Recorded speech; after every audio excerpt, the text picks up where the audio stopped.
Subversion is the term, if you look in a dictionary or criminal code to that matter, usually is explained as a part of activity to destroy things like religion, government, system, political, economical system of a country. And usually it's linked to espionage and such romantic things as blowing up bridges, sidetracking trains, cloak and dagger activity in Hollywood style. What I'm going to talk about now has absolutely nothing to do with the cliché of espionage or KGB activity of collecting information.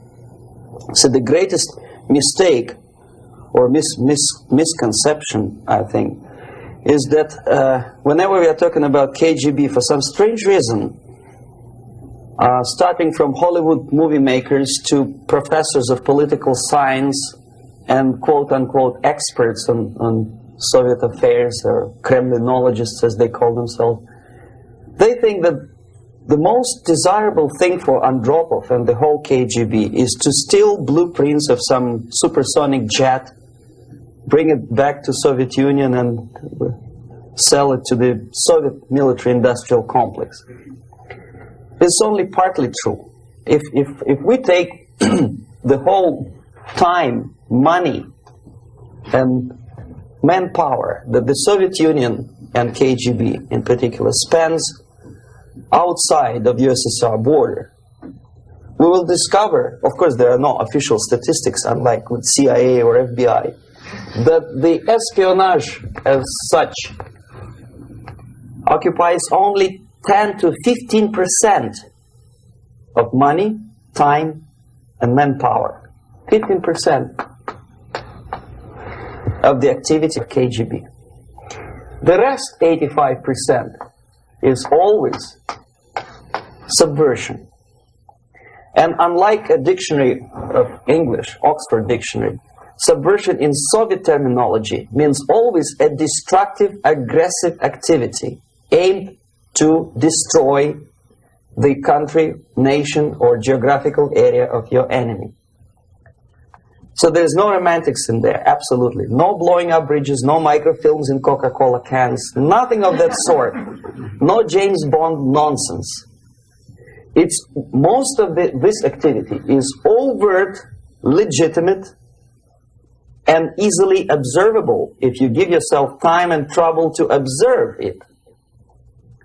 But according to the law and law enforcement systems of the Western civilization, it's not a crime.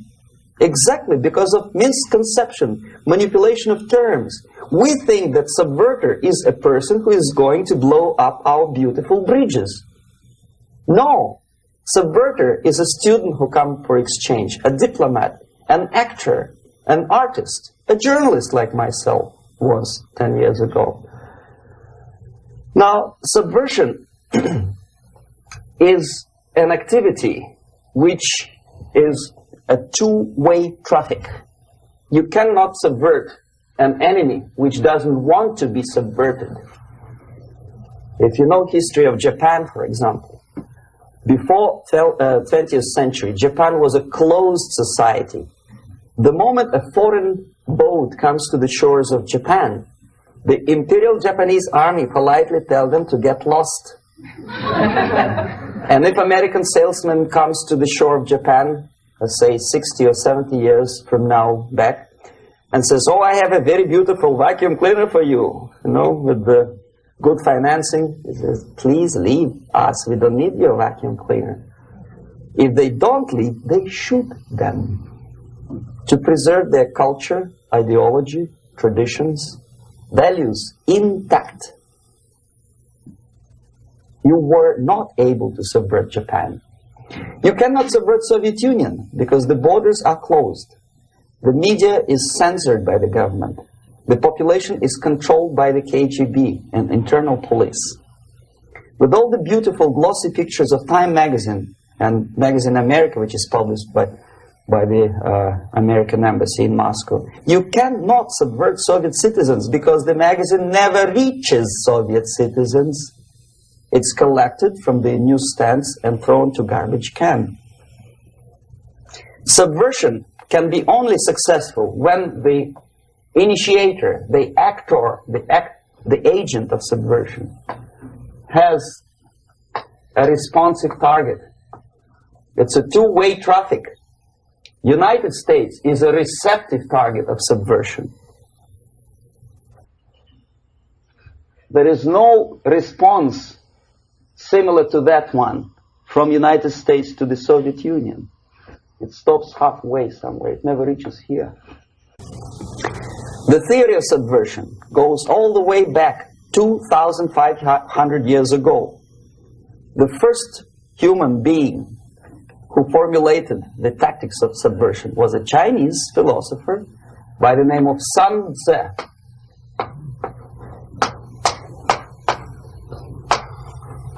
2,500 years BC. He was an advisor for several imperial courts in ancient China.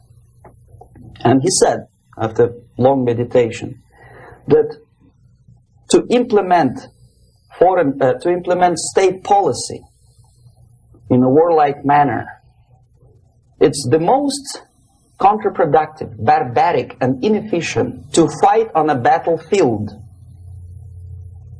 You know that war is continuation of state policy, right? So if you want successfully to implement your state policy and you start fighting, this is the most idiotic way to do it.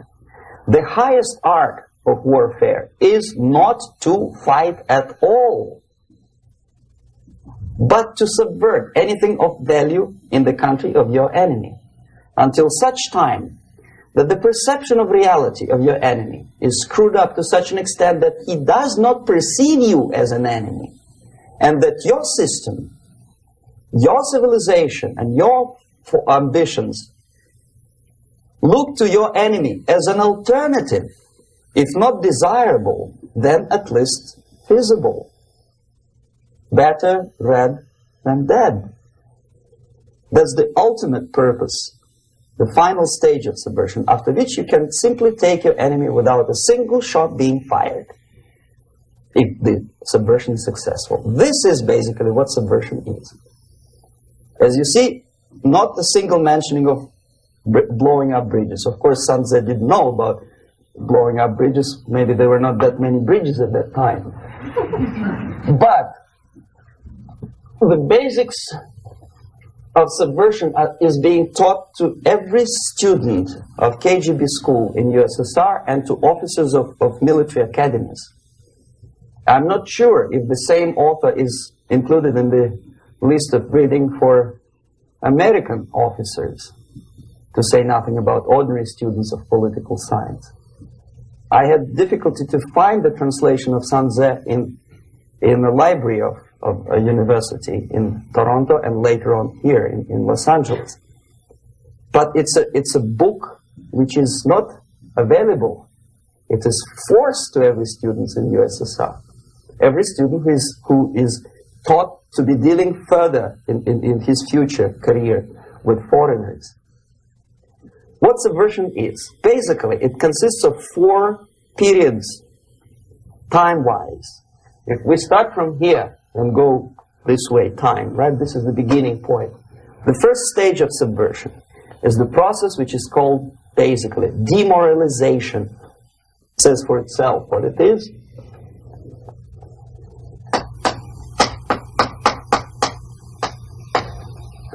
It takes from, say, 15 to 20 years to demoralize a society. Why 15 or 20 years?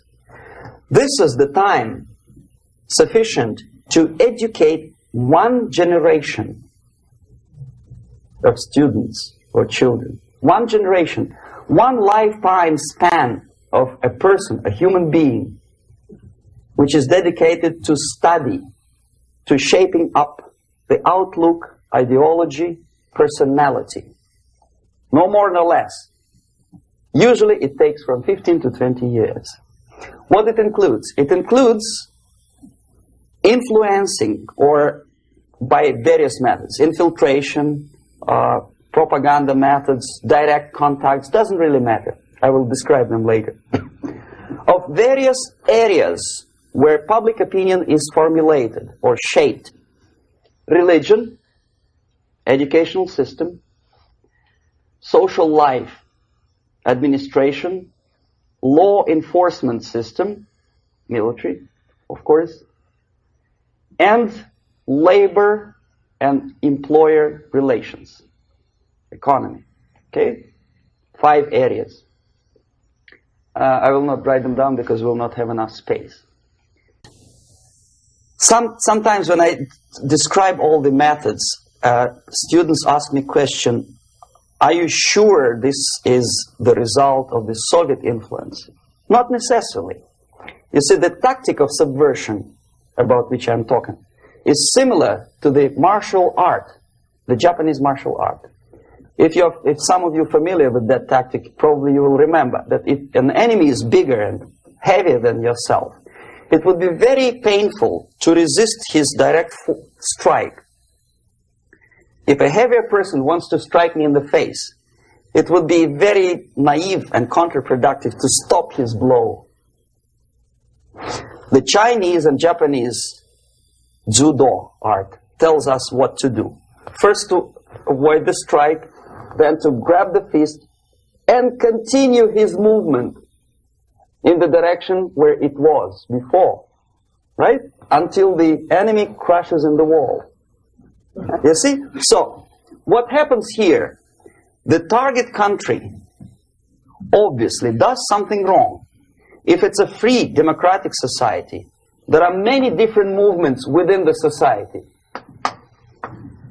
There are obviously, in every society, there are people who are against this society. They may be simple criminals, ideologically in disagreement with the state policy, conscientious enemies, simply psychotic personalities who are against anything. Right? And finally, there are a small group of agents of a foreign nation, bought, subverted, recruited. Right? The moment all these movements will be directed in one direction, right? This is the time to catch that movement and to continue it until the movement forces the whole society into collapse, into crisis, right? So that's exactly the martial art tactic. We don't stop an enemy. We let him go. We help him to go in the direction we want them to go. Okay? So, on the stage of demoralization, obviously there are tendencies in each society, in each country, which are going to opposite direction from the basic moral values and principles. To take advantage of these movements, to capitalize on them, is the main purpose of the originator of subversion. So we have religion, we have education, we have social life, we have power structure, we have labor relations, unions, and finally we have law and order. 1, 2, 3, 4, 5, 6. Okay? These are the areas of application of subversion. What it means exactly? In case of religion, destroy it, ridicule it, replace it with various sects, cults, which bring people's attention, faith, whether it is naive, primitive, doesn't really matter. As long as the basically accepted religious dogma is being slowly eroded and taken away from the supreme purpose of religion, to keep people in touch with the supreme being, that serves the purpose. Therefore, replace it, accepted, respected religious organizations with fake organizations. Distract people's attention from the real faith and attract them to various different faiths. Education. Distract them from learning something which is constructive, pragmatic, efficient. Instead of mathematics, physics, foreign languages, chemistry, teach them history of urban warfare, natural food, home economy, your sexuality, anything, as long as it takes you away, okay, Social life. Replace traditionally established institutions and organizations with fake organizations. Take away the initiative from people. Take away the responsibility from naturally established links between individuals, group of individuals, and society at large, and replace them with artificially, bureaucratically controlled bodies. Instead of social life and friendship between neighbors, establish social workers institutions. People who are on payroll of whom? Society? No. Bureaucracy. The main concern of social workers is not your family, not you, not social relations between groups of people. The main concern is to get the paycheck from the government. What will be the result of their social work doesn't really matter. They can develop all kind of concepts to show to the government and to the people that they're useful. Okay, away from the natural links. Power structure. Okay, the natural bodies of administration, which are traditionally either elected by people at large or appointed by elected leaders of society, are being actively substituted by artificial bodies. The bodies of people, groups of people, whom nobody elected. Never. As a matter of fact, most of the people don't like them at all, and yet they exist. One of such group is media. Who elected them? How come they have so much power? Almost monopolistic power on your mind. They can rape your mind. But who elected them? How come they have a nerve to decide what is good and what is bad for the elected by you, president, and his administration? Who the hell are they? Spiro Agnew, who was hated by the liberal left, called them a bunch of enfeebled snobs. And that's exactly what they are. They think they know. They don't. The level of mediocrity. In a big establishment like New York Times, Los Angeles Times, major television network, you don't have to be excellent journalist. You have to be exactly a mediocre journalist. That's easier to survive. There's no competition anymore. You have your good, nice income, $100,000 a year. That's it. Whether you are better or worse doesn't really matter anymore. As soon as you are smiling to the camera and do your job. That's it. No more competition. Power structure slowly is eroded by the bodies and groups of people who do not have neither qualification nor the will of people to keep them in power, and yet they do have power. Okay. Together with that, there is another process. Law enforcement, law and order organization and structure is being eroded.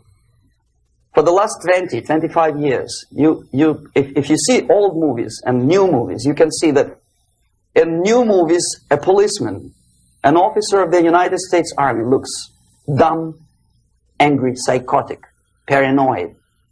A criminal looks nice, kind of, well, he smokes hash and shoots the whatever drug, but basically he's a nice human being. He's creative. And he's unproductive only because society oppresses him. Whereby a general of Pentagon is always, by definition, a war maniac. A policeman is a pig, rude policeman. He abuses his power. No? A generalization like that. The hatred, the mistrust to the people who are supposed to protect you and enforce law and order. Moral relativity. The Angelo Buono process lasted 2 years in Los Angeles. And yet there are still some lawyers who say, look, he's a nice character, as a matter of fact. There was some witness who said, also a criminal, who said, well, he's a nice guy. I asked him one day to burn a house of my enemy, and he wouldn't do it. Nice fella. Erosion. A slow substitution of basic moral principles, whereby a criminal is not a criminal, actually. He's a defendant. Even if his guilt is proven, there is still a doubt To kill or not to kill, to be or not to be. Thou shalt not kill, yes. But this line may not necessarily be applicable to a murderer. Thou shalt not murder. That should be the presumption, not that thou shalt not kill. Okay, labor relations. At this stage, within 15 to 20 years, we destroy the traditionally established links of bargaining between employer and employee. The classical Marxist-Leninist theory of natural exchange of goods. A person A has 5 sacks of grain and person B has 5 pairs of shoes. And the natural exchange without money is when they bargain between each other. And only with the introduction of the third force, C, an entirely third foreign stranger who says, no, don't give him 5 sacks of grain, give it to me. And you give me your 5 pairs of shoes, and I will distribute it accordingly. So that the economy will go. This is the death of natural exchange, death of natural bargaining. Well, trade unions were established 100 years ago. The objective was to improve working conditions and to protect the rights of workers from those employers who were abusing their right because they had more money. Objectively, at that time, initially, the trade union movement did work. What we see now is that the bargaining process is no longer resulting in the compromise, which is leading objectively to betterment of working conditions and increase of salary. What we see is that after each prolonged strike, the workers lose. Even if they have 10% increase of their salaries, they cannot catch up due to inflation and due to missed time.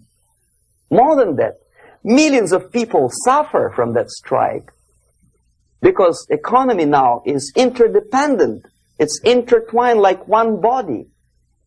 If previously steel workers, say 100 years ago, could strike and nobody would suffer, now it's impossible anymore. If a garbage collector strikes today, the rest of the multi-million city is stinking.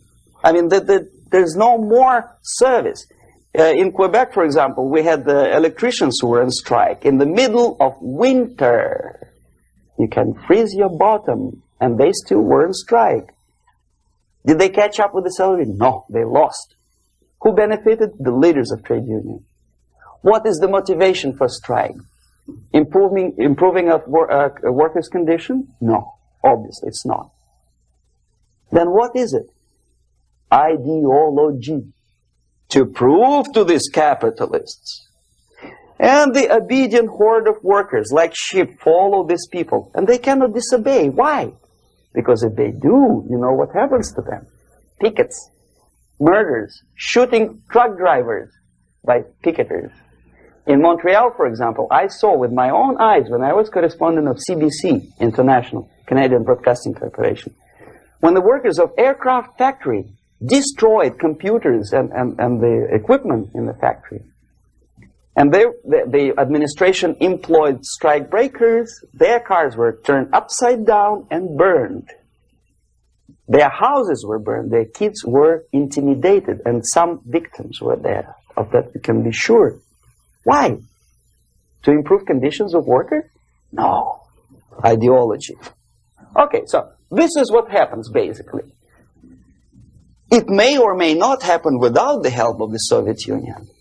But the natural tendencies are being greatly taken advantage of and capitalized by the Soviet propaganda systems. How? Whenever trade union strikes, we have influx of propaganda, mass media, ideological dissemination.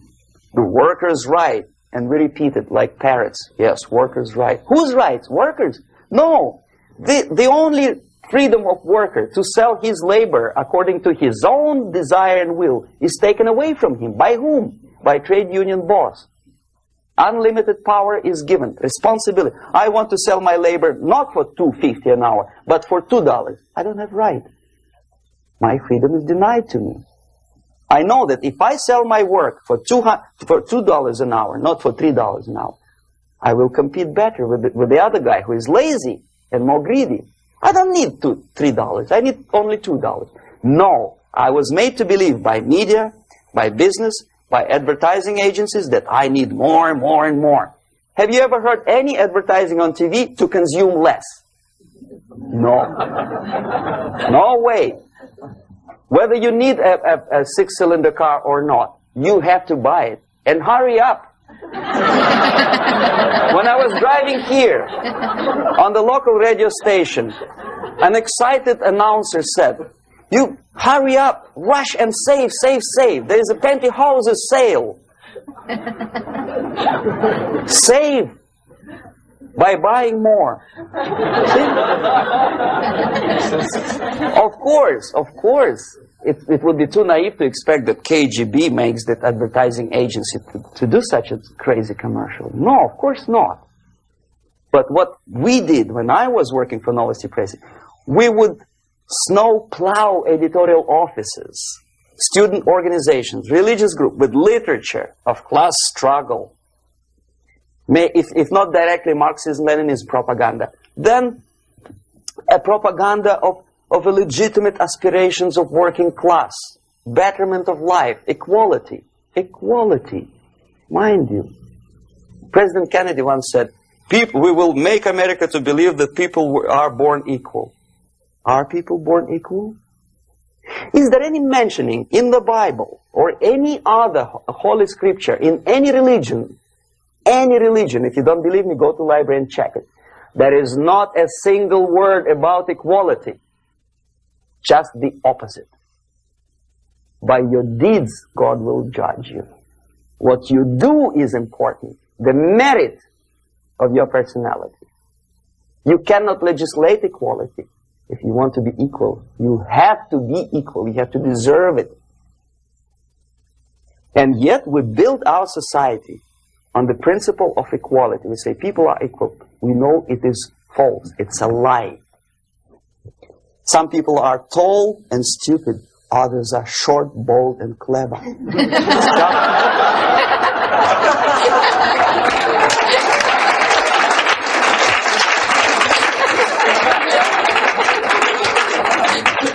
If we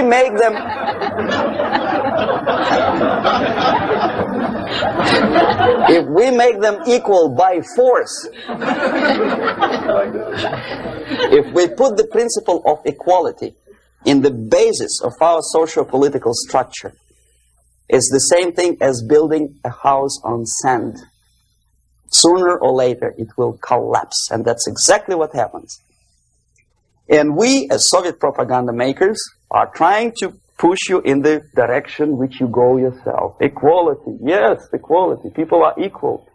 Land of equal opportunities. Is it true or not? Think about it. Equal opportunities. Should there be equal opportunities? For me and for a lazy bastard who come here from some other country and immediately registers as a welfare recipient benefits? I never received a single dollar. No, sorry, I did receive once. But I never applied for welfare. For the 13 years, I took any job. Security guard, journalist, taxi driver, anything.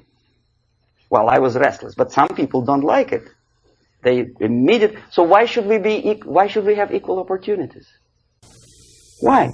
The equal opportunity to excel. Equal opportunity in equal circumstances, yes, but we know people are different. To excel, yes, provided we reach the same level of excellency, perfection, which is hypothetical, distant future. Yes, maybe. But we know perfectly well that even with the best intentions, people could not be equal.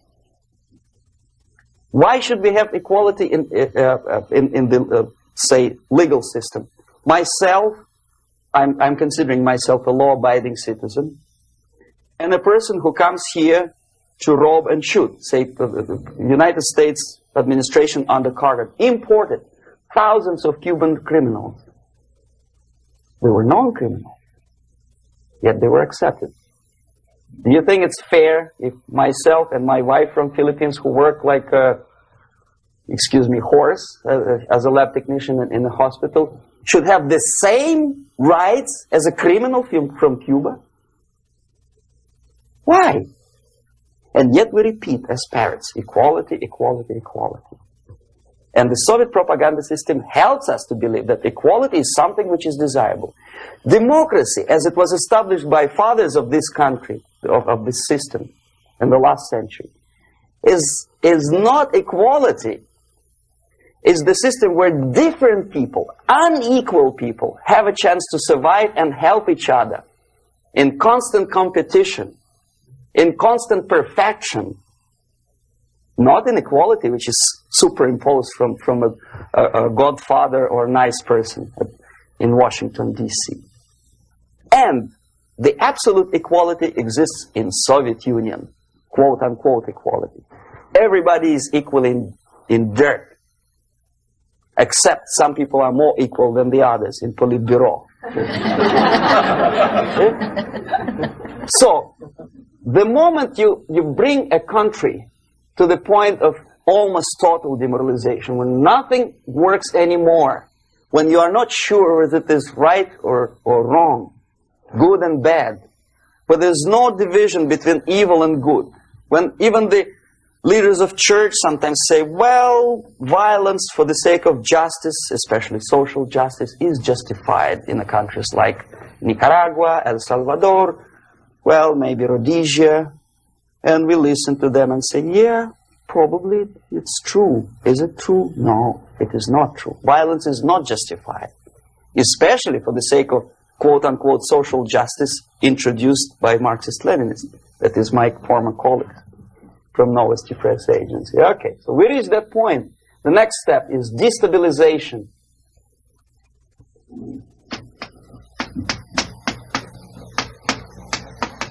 Again, this word says for itself what it is. To destabilize all the relations, all the accepted institutions and organizations in a country of your enemy. How you do it? You don't have to send up a battalion of KGB agents to blow up bridges. No. You let them do it themselves. The area of application is, again, it's narrower now. Not like the previous case. The overt legitimate actions of the KGB in this case would be hardly noticeable. There is no crime if a professor who recently went to USSR introduces a course of Marxism-Leninism in a Californian college, for example. Nobody is going to come to his doorstep and say, okay, mister, come, you are under arrest. No, it's not a crime. It's not even considered a moral crime against your country. So the area of application here is narrowing down to economy, again, labor relations, right? To law and order, plus military. And economy, law and order. Yes, and again, the media, but wider scope, little bit different. I'll explain you later. Okay, basically 3 areas. Economy. The radicalization of bargaining process. If on that stage we still could achieve, theoretically, some positive compromise between the negotiating sides with say, arbitrary introduction of arbitrary judges, a third side, objectively judging the demands of both sides. Here it's radicalization. On the stage of destabilization, we cannot come to compromise even within a family. The husband and wife couldn't figure out which is better. Husband wants his kids to eat at the table, and wife wants a child to roam around the room and drop food all over the floor. They cannot come to compromise unless they start a fight. It's impossible to reach a compromise, constructive compromise, between neighbors. Some people say, I don't like you to watering your lawn at that time because exactly at that time I'm walking my dog and he's getting nervous. He cannot pass his bowels, you know. So they cannot compromise. They go to a civil court or something like that. Radicalization of human relations. No more compromise. Fight, fight, fight. The normal, traditionally accepted relations are destabilized. The relations between teachers and students in schools and colleges. Fight. The relations between, in economical sphere, between laborers and employers are further radicalized. No more acceptance of the legitimacy of demands of workers. Unlike Japanese, with the theory Z, if you ever heard about it, where the workers are involved in the decision-making process, therefore they don't have moral incentive to fight their bosses. In the United States, it's just the opposite. The harder is the fight, the better. The more heroic they look. When the Greyhound network was on strike recently, the correspondents of local TV networks all over the United States were approaching these strikers, and they say, oh yes, we are doing something nice. They look like heroes and they were proud. There was some family, the husband was bus driver. Now they decided in a protest against the bosses to camp somewhere in the forest. And they were presented to the audience as a heroic, nice people. You see? The violent clashes between passengers, picketers, and the strikers are presented as something normal. 10, 15, 20 years ago, we would be angry, say, why so much hatred? Today we are not. We say, well, commonplace. Radicalization, militarization sometimes. As I explained on that stage, I took a step a little bit further. Shooting people. Okay, law and order now also is pushed into the area where previously people settled their differences peacefully and legitimately. Now we are getting with this court cases in the smallest irrelevant cases. We cannot solve our problems anymore. The society at large becomes more and more antagonistic between individuals, between groups of individuals, and the society at large. The media puts himself in the opposition to the society in general, at large. Separate, alienated. Okay? On that stage, you remember I was talking a couple of hours ago about the sleepers. That's when the students from, say, United States, if they are trained in Lumumba University, or developing nations, that's the students I was dealing with, are being sent back from the Soviet Union here. Or if they were already in the United States, in the country, which is the object of subversion, they spring to action. The sleepers go up. They slept for 15 to 20 years. Now they become leaders of groups, preachers, I don't know, public figures. Prominently they actively include themselves in a political process. All of a sudden we see a homosexual. 15 years ago he did his dirty job and nobody cared. Now he makes it a political issue. He demands recognition, respect, human rights, and he rallies a large group of people. And there are violent clashes between him and police, his group and ordinary people, no matter what.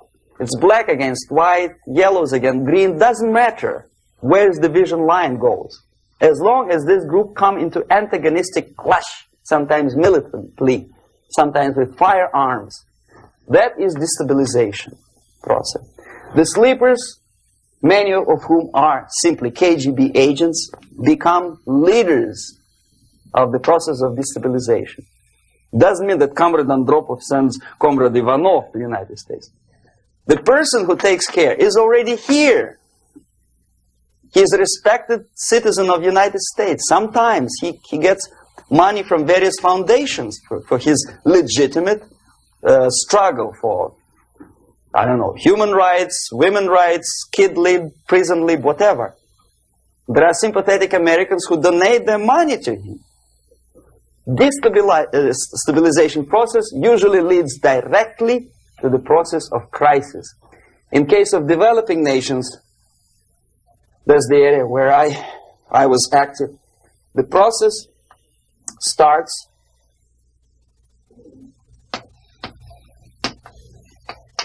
when the legitimate bodies of power, the social structure collapse. It cannot function anymore.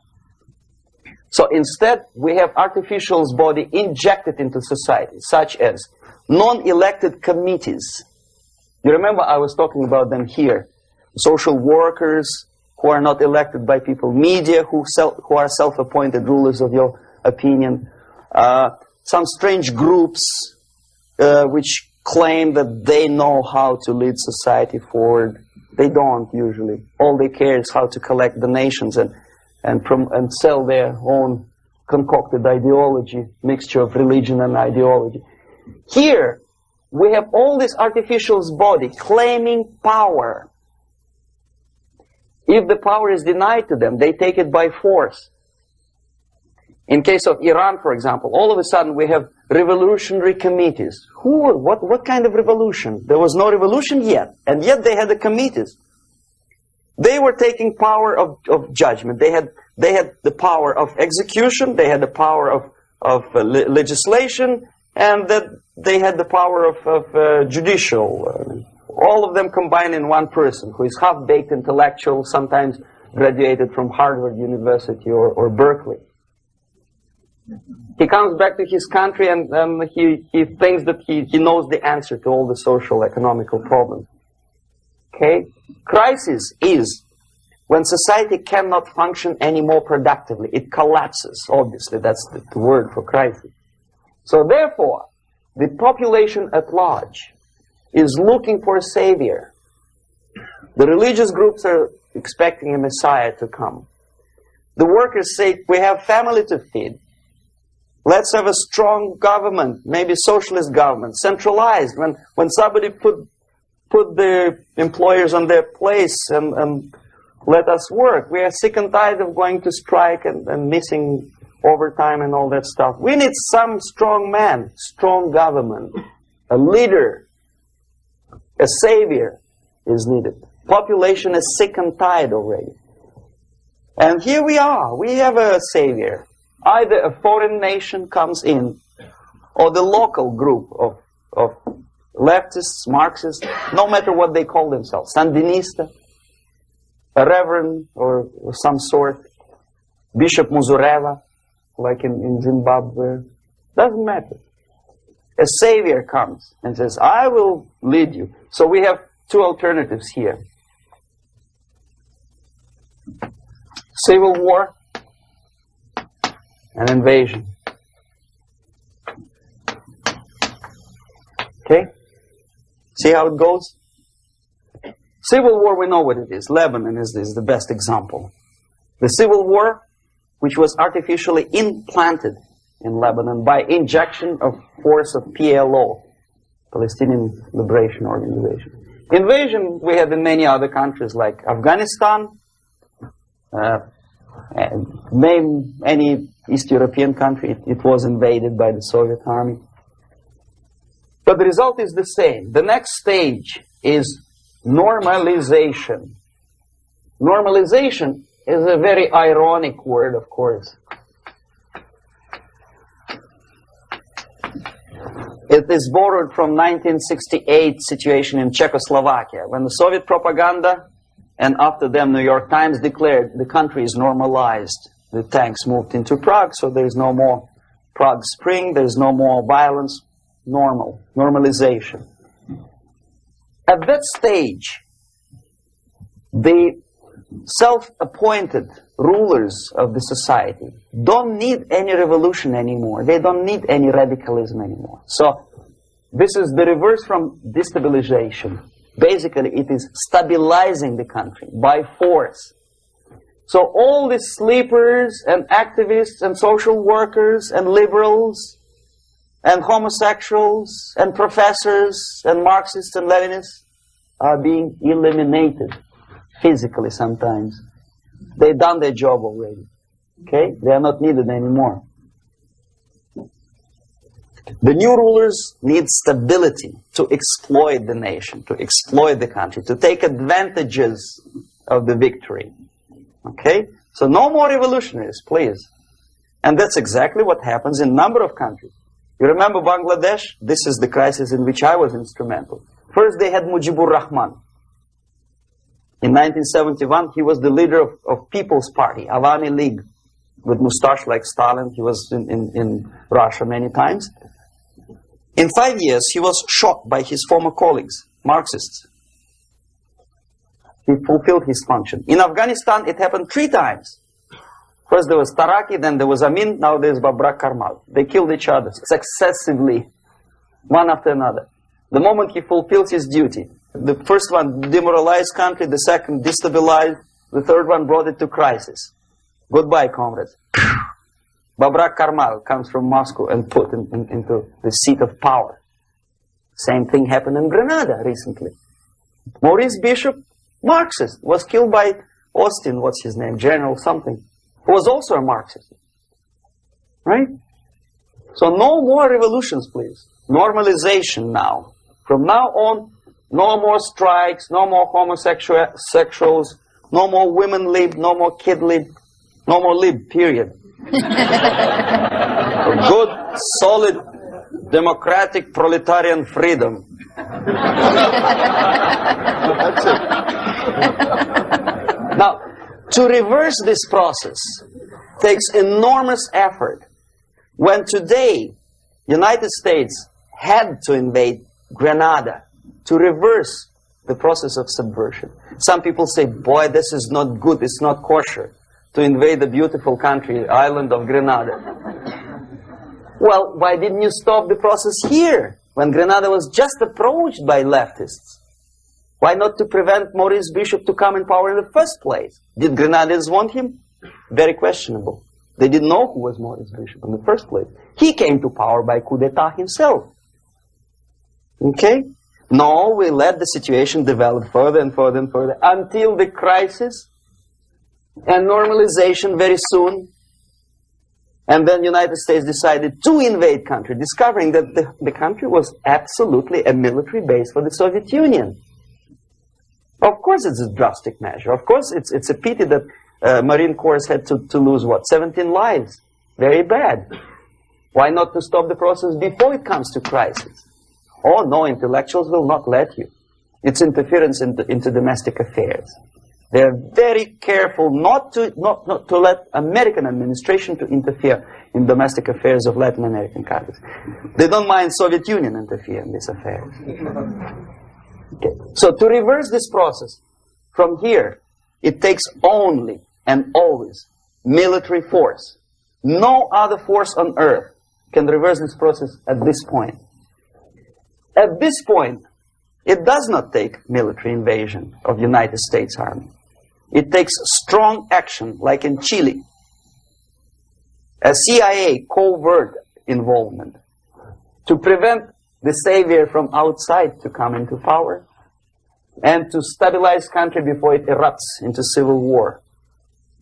Okay? Support the right-wing conservative forces. By money, by crooks or love, doesn't matter. Stabilize the country. Don't let the crisis develop into civil war or invasion. Oh no, your liberals will say it's against the law. The Congress will not appropriate money for covert actions of CIA. Why not? Should we wait till the normalization come and Soviet tanks land in Los Angeles airport? Now, at that point, at the point of destabilization, also the process could be reversed. Again, easily than this. No CIA involvement at this point. You know what it takes here? Restriction of some liberties for small groups which are self-declared enemies of the society. As simple as that. Oh no, the media and liberals will tell you this is against the American Constitution. How can we, by force, deny the civil rights to criminals, for example? It's not good. Okay? So we allow them to, okay, if you allow the criminals to have civil rights, go on and bring the country to the crisis. This is a bloodless way to do. Curb the rights. I mean, not to put them in prison. No, I'm not talking about putting all the gays from San Francisco in the concentration camp. Do not allow them to take political force. Do not elect them to the seats of power, whether it is municipality level, state level, or federal level. It has to be beaten in the heads of American voters that a person like that in the seats of power is an enemy. Do not be afraid of this word. It is an enemy. If he is not an enemy here, he will be here. Later on, he will be shot, of course.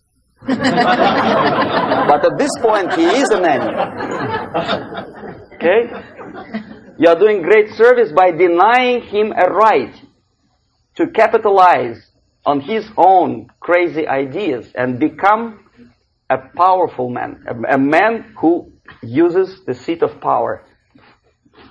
Restriction of certain freedoms and permissiveness at that point would prevent sliding into crisis and probably will return the process of destabilization. To curb unlimited power, monopolistic power of trade unions, here, at that point, would save economy from collapsing. To introduce a law to stop private companies of raping public opinion's mind in the direction of consumerism. No company must have a right to force you into buying more unless you want it. There must be a law. You want to advertise your car? Okay. But not a single mentioning of buying it now and saving money. It must be against the law to force people to consume more. Self-restraint. Previously, before this process started, the self-restraint was a business of church, religion. Because our preachers, the fathers of church, would tell us, material values are good, but it's not the prime function of human being. Because you have to live with something. Obviously, the design for our life is not to consume more deodorants. There must be something greater. If such a complicated instrument as human body was created, obviously there must be some higher purpose for that. And it's very easy to avoid destabilization by denying the greedy companies one little freedom, one little liberty, forcing you into turning yourself into processors of unwanted products and goods.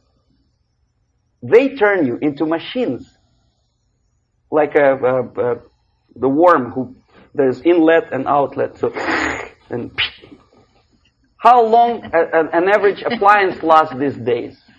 Less than a year. Why? Where's workmanship? Oh, we want you to buy more. Okay. Destabilization process could be easily overcome if, as I say, the society, by its own will or after persuasion by the leaders, will come to the idea of self-restraint. It's so hard, we want to consume more, but you have to. Unless you will come to this stage, when, as we say in Russia, if Sahara Desert ever becomes a communist state, there will be shortage of sand. So you have to curb your... You have to curb your expectations at this point before it's too late. But no, we don't want to do it. Demoralization process. Again, it's the easiest thing to reverse. First of all, by restricting import of propaganda. The easiest thing to do. Unlimited, unrestrained import of Soviet literature, Soviet journalists. Giving Soviet propaganda and ideological agitators equal time on American TV network. It has to be stopped.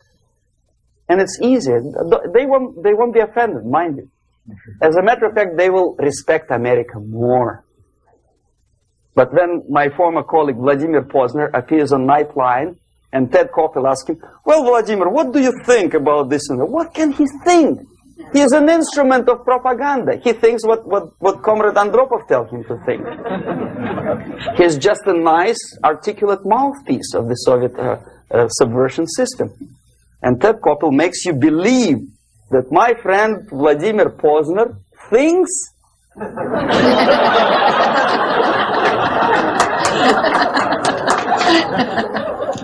the process of demoralization may not have started at all if at that point the country, which is a recipient of subversion, actively, not violently, but actively, prevents importation of foreign ideology.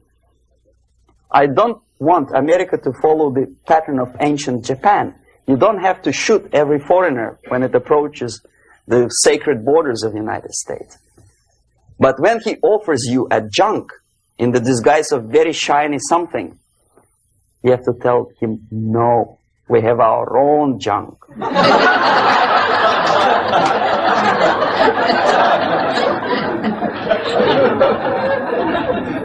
If at that point the society is strong, brave, and conscientious enough to stop importation of ideas which are foreign, then the whole chain of events could be prevented. Recently I've been to Philippines, and I was shocked how in big cities like Manila, children listen to deafening music.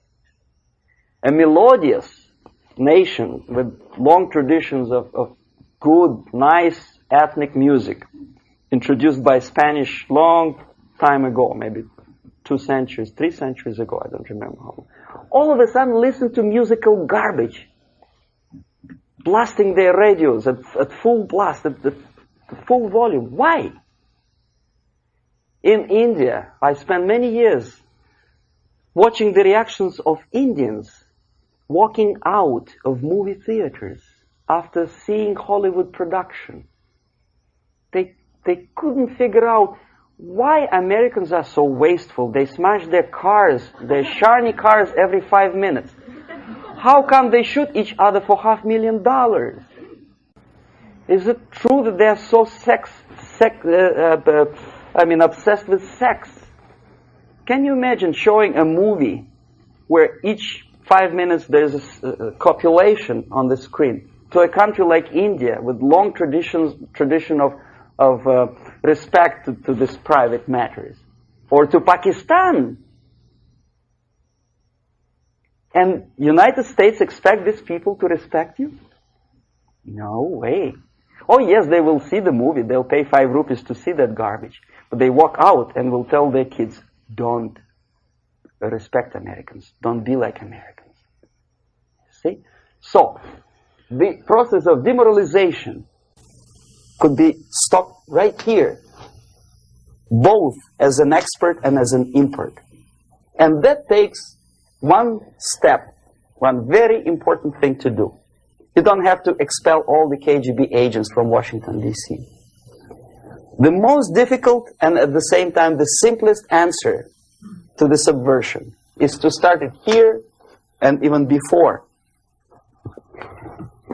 by bringing back the society to religion, something that you cannot touch and eat and put on yourself, but something that rules society and makes it move and preserve it. A Soviet scientist, Shafarevich, who has nothing to do with religion, he is a computer scientist, did a very intensive research on the history of socialist countries. He calls socialist or communist any country with a centralized economy and a pyramidal style of power structure. And he discovered, actually he didn't discover it, he just brought to attention of his readers, that civilizations like Mohenjo-Daro in the river Indus area, like Egypt, like Maya, Incas, like Babylonian culture, collapsed and disappeared from the surface of Earth. The moment they lost religion, As simple as that. They disintegrated. Nobody remembers about them anymore. Well, distantly. So, the ideas are moving society and keeping mankind as society of human beings, intelligent, moral agents of God. The facts, the truth, the exact knowledge may not. All the sophisticated technology and computers will not prevent society from disintegrating and eventually dying out. Have you ever met a person who would sacrifice his life, freedom, for the truth like that? This is truth. I never met a person who said, this is truth and I'm ready to shoot me. To defend the truth. Right? But millions sacrifice their life, freedom, comfort, everything for things like God. Like Jesus Christ.